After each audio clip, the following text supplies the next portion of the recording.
I was coordinating the final payments with the caterers when I heard the conversation that ended everything. The wedding reception was perfect. Sarah looked radiant, the flowers were Instagram-worthy, and everyone kept telling me what an amazing job I'd done organizing it all. What they didn't know was that I'd also paid for most of it. I stepped behind the silk partition to handle the catering bill, because somehow that's always my job, when I heard my father's voice, low and satisfied. Now that Sarah's married well, we don't need to pretend Bianca is really family anymore. She was always just useful, never actually ours. My mother's laugh was soft, almost musical. Do you think her new husband will want to associate with someone who works like that? It's embarrassing. All that desperation to be needed. Then came Sarah's voice. My baby sister, glowing in her perfect white dress. Honestly, the greatest gift Bianca could give me would be to disappear. Forever. She doesn't fit our new life. I stood there, invoice trembling in my hands, watching the numbers blur. $28,000. That's what their perfect day had cost me. My name is Bianca. I'm 28.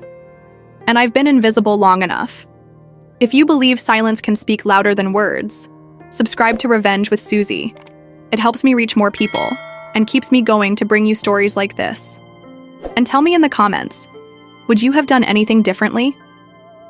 Here's what you need to know about my family. For 10 years, I've been their financial lifeline.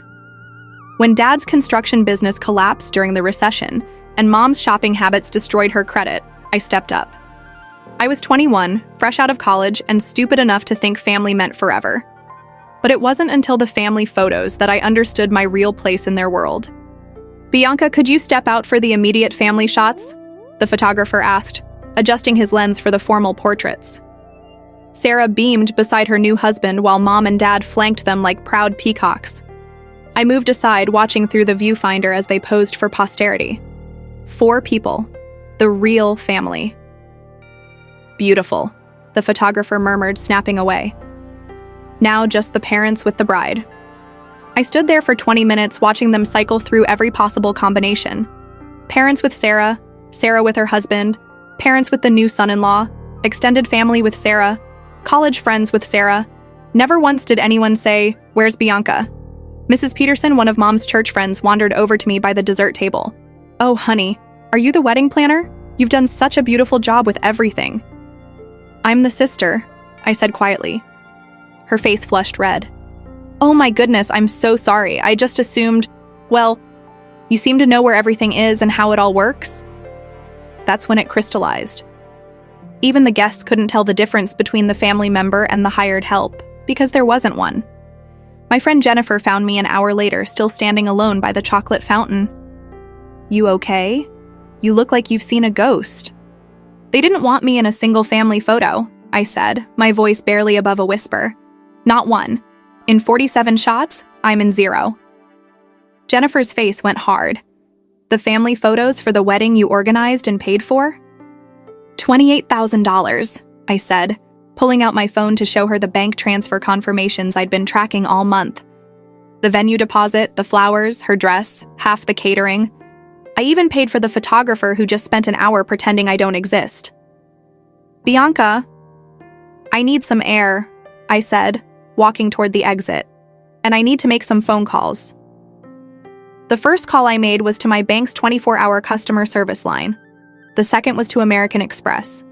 By the time the bouquet toss happened, which Sarah threw directly away from where I was standing, I'd already started dismantling 10 years of financial entanglement. Sarah's first call came at 6:47 a.m. Monday morning. I watched it ring from my kitchen counter, the kitchen in the apartment I'd secretly rented 2 months ago, as my escape route. "Bianca, where are you? The mortgage payment bounced, and Mom is having a complete nuclear meltdown." I let it go to voicemail. Then came Dad's call. Then Mom's. By 10 a.m., my phone showed 22 missed calls and a string of increasingly panicked text messages.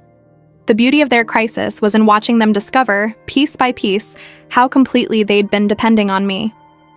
First came the house payment. The mortgage that Dad proudly told neighbors he'd qualified for on his own was actually in my name. His credit score couldn't get him approved for a department store card, much less a $340,000 home loan. Then the car payments started bouncing. Dad's BMW, the one he drove around town like a success story, was financed through a loan I'd co-signed 3 years ago when his credit application was denied. By noon, Mom discovered that the family credit cards weren't working. All 4 cards that funded their lifestyle were connected to my primary account, the account I'd quietly closed the night of the wedding. But the masterpiece was the utilities. Electric, gas, water, trash, internet. Everything was in my name because their previous service had been disconnected for non-payment before I moved back home 4 years ago. Jennifer brought lunch to my office that day. "How are you holding up?" "I'm watching 10 years of financial dependence unravel in real time," I said, showing her the flood of increasingly desperate texts. "Dad just discovered that his debit card is linked to a checking account that I emptied yesterday." Jesus. How did they not know any of this? Oh, they knew. They just chose not to think about it. I scrolled through the messages. Mom's latest text says I'm destroying the family over hurt feelings. Hurt feelings. As if this is about my emotions instead of their decade-long financial parasitism. That afternoon, Uncle Pete called, the only family member who'd ever acknowledged what I actually contributed. "Honey, they're saying you've lost your mind. That you're having some kind of breakdown and making irrational decisions." "Does a breakdown usually involve such methodical financial planning?" I asked. "Because I spent 3 months quietly organizing all of this." He laughed, but it was sad. "What do you want me to tell them?" "Tell them the truth, that they got exactly what they asked for, my permanent absence. I'm just taking my money with me." But I knew the truth wasn't what they wanted to hear. They wanted solutions, quick fixes. Someone to swoop in and make their problems disappear, just like I'd been doing for 10 years. The difference was, I wasn't their solution anymore. I was their consequence. Wednesday brought the Whole Foods incident that became legendary family lore. Mom called me from the checkout line at 2:17 p.m., her voice shaking with public humiliation. "Bianca, there's been some terrible mistake. My card was declined, and there's a line of people behind me. And Mrs.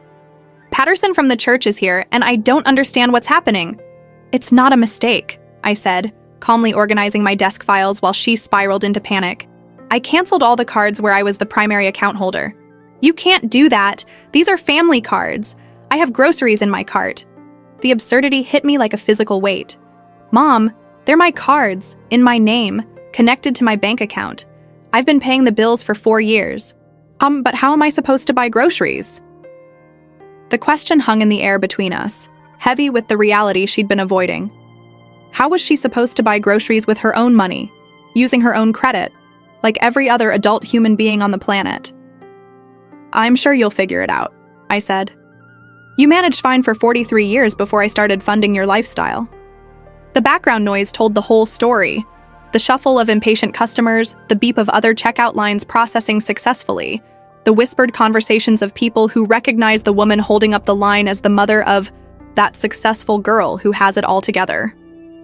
That evening, Sarah showed up at my office building. Security called to ask if I wanted to see her. "Send her up," I said, curious to see how she'd approach this. She walked into my office looking nothing like the glowing bride from 5 days ago. Her hair was limp, her makeup smeared from crying, and she was carrying a manila folder thick with papers. "The honeymoon reservations got canceled," she said without preamble, slumping into the chair across from my desk. "The credit card on file for the Italian villa. It was yours, wasn't it?" I nodded. I found all the receipts in Mom's desk drawer. She opened the folder and spread papers across my desk like evidence in a trial. The wedding expenses, the house payments, the car insurance, Dad's business loan payments that kept him from bankruptcy. Everything. I looked at the documentation of my own financial history. Wedding vendor receipts with my signature, mortgage statements addressed to me, credit card bills showing years of charges I'd never made, groceries, gas, Mom's salon appointments, Dad's golf club membership. "I didn't know it was this much," she whispered. "Yes, you did," I said quietly. "You all did. You just didn't want to think about the actual numbers." "That's not fair." Sarah, 5 days ago you stood in that reception hall and told Mom and Dad that the greatest gift I could give you would be to disappear forever because I didn't fit your new life. You didn't say that in anger. You said it thoughtfully, like you'd been planning those words. She started crying then. Not the pretty tears from her wedding photos, but the ugly, desperate crying of someone who'd just calculated the true cost of their choices. I just wanted everything to be perfect for my wedding day. It was perfect, I replied, gathering up the receipts and handing them back to her. And now you know exactly what perfect cost. $28,000 of my money, plus 10 years of my financial credibility, plus my invisible labor organizing every detail. What do you want from us? I looked at her for a long moment. Nothing. For the first time in 10 years, I want absolutely nothing from any of you.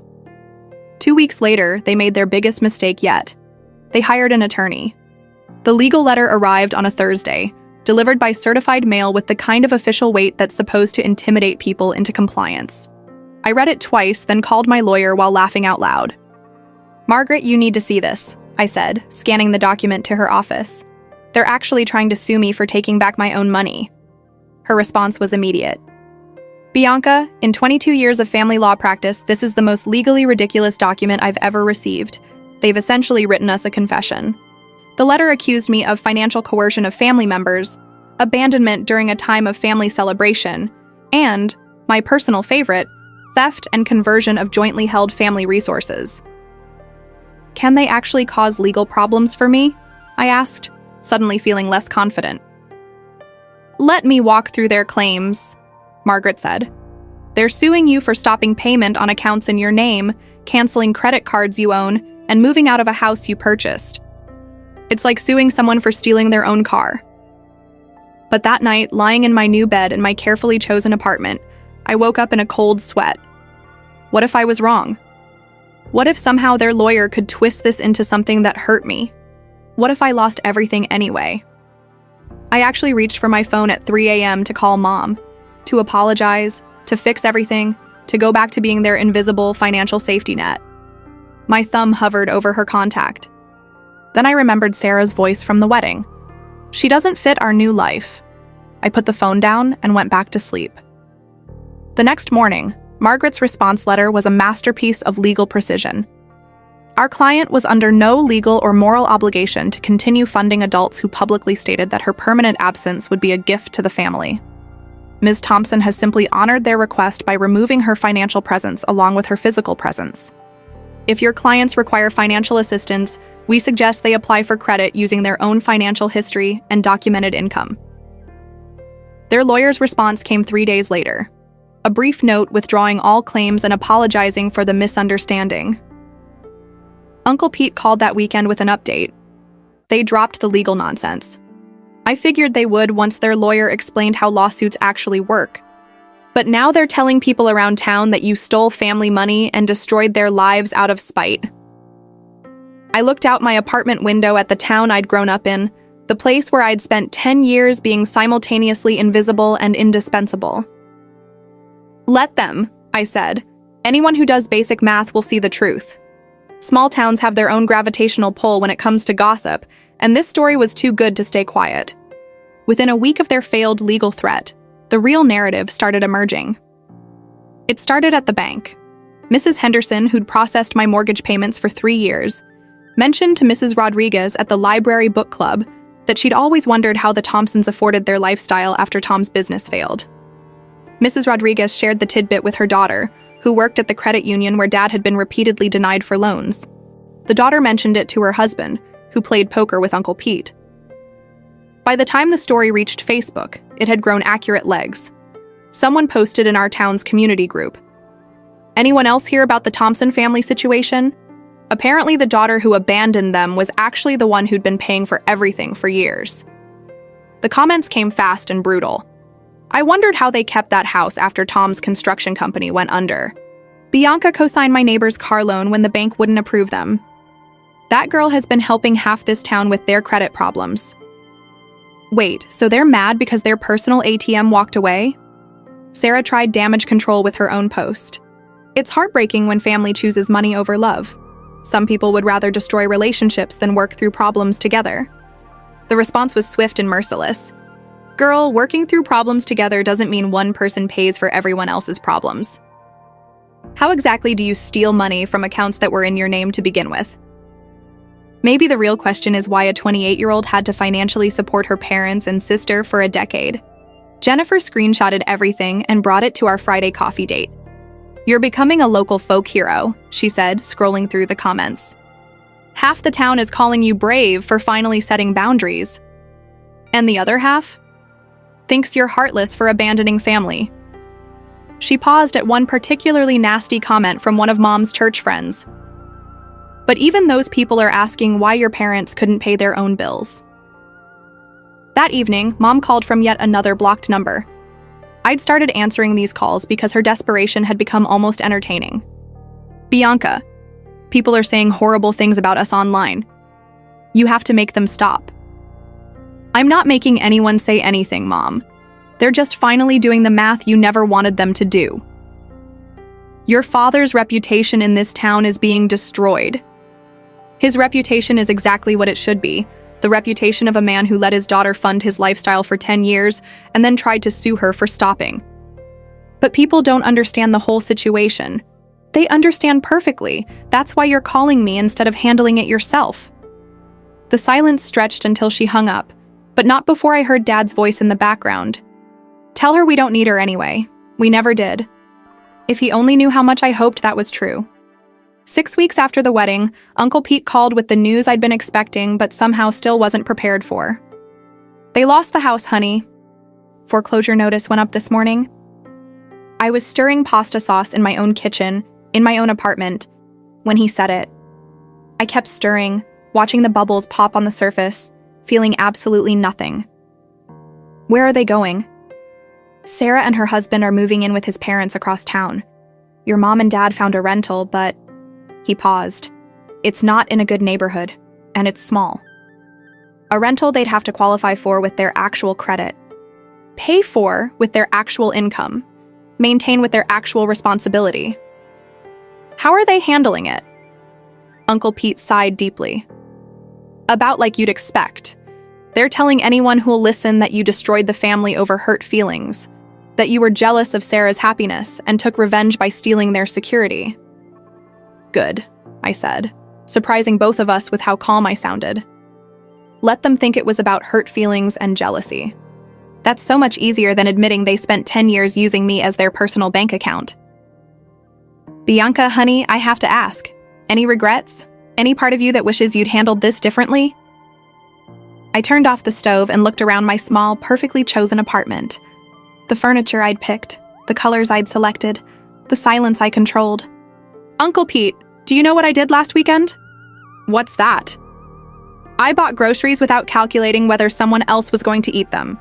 I paid my electric bill without wondering if 3 other adults were going to leave lights on all day. I made plans for a vacation and didn't have to check if someone else needed money first." He was quiet for a moment. "You sound different." "I sound like someone who finally remembers what it feels like to live her own life." That Saturday, I drove past the house I'd bought and lost. A young couple was walking around the yard with a realtor, pointing at Mom's prized rose garden, the garden I'd paid to have professionally landscaped 2 summers ago. They looked happy, excited, like people should look when they're choosing a home together. I didn't feel vindicated watching them. I didn't feel sad. I felt free. My phone buzzed with a text from an unknown number. "This is Sarah. I know you'll probably never forgive us. I know we don't deserve forgiveness. But I need you to know that I understand now what we took from you. Not just the money, the choice to live your own life. I'm sorry it took losing everything for me to see it." I read it twice, then saved it in a folder with their lawyer's threats and Mom's desperate voicemails. Evidence of a chapter that was finally, completely closed. But I didn't respond. Some silences speak louder than any words ever could. 8 months later, I'm making Sunday dinner in my kitchen when Jennifer arrives with wine and stories from her new job. We cook together, talking about her dating disasters and my book club, normal things that normal people discuss when they're not constantly managing other people's chaos. "Any word from them lately?" she asks, chopping vegetables while I season the chicken. Uncle Pete says Dad's working at Home Depot now. Mom's learning what her actual credit score means. Sarah's marriage is struggling. Do you feel bad about that? I consider the question while checking the oven. I feel bad that it took a financial crisis for them to face reality, but I don't feel responsible for fixing that reality anymore. Through the window, I can see my neighbor Mrs. Chen watering her garden. Last week, she brought me homemade soup when I had the flu. She didn't ask for anything in return. She didn't calculate what I owed her. She just saw someone who needed kindness and offered it. That's what healthy relationships look like, I've learned. Mutual care without financial scorekeeping. I got another message, I tell Jennifer, pulling out my phone. From someone in town I've never met. She said hearing my story gave her permission to stop lending money to her adult children. Jennifer smiles. You're starting a revolution. I'm just living proof that you can walk away from people who only value what you provide, not who you are. My phone rings. Unknown number. I almost ignore it, but something makes me answer. Bianca? The voice is shaky, older. This is your Aunt Linda from Portland. I got your number from Pete. Hi, Aunt Linda. Honey, I heard what happened with your parents. I wanted you to know. The same thing happened to me 30 years ago, with my first husband's family. They used me until I had nothing left, then acted like I was the villain when I finally said no. Her words hit me unexpectedly hard. What did you do? I moved to Portland and built a life where I mattered. Best decision I ever made. It took me years to realize that some people can only love what you do for them, not who you are. After we hang up, I sit in my quiet apartment, thinking about patterns and cycles and the difference between being needed and being used. The strangest part of this whole experience isn't the anger or the guilt or even the relief. It's the discovery of who I am when I'm not constantly solving other people's problems. I read books now, real books, for pleasure, not just financial advice guides to help manage someone else's money. I take cooking classes. I'm learning Spanish. I bought a plant that I water because I want to, not because someone will be upset if it dies. I wake up in the morning and the first thought isn't, what crisis needs my attention? It's, what do I want to do today? They wanted me to disappear. I did. But I took the best part, myself, with me. And it turns out, I was the only thing worth saving anyway. If this story resonates with you, remember, you don't have to set yourself on fire to keep other people warm. Sometimes the most loving thing you can do is teach people to tend their own flames.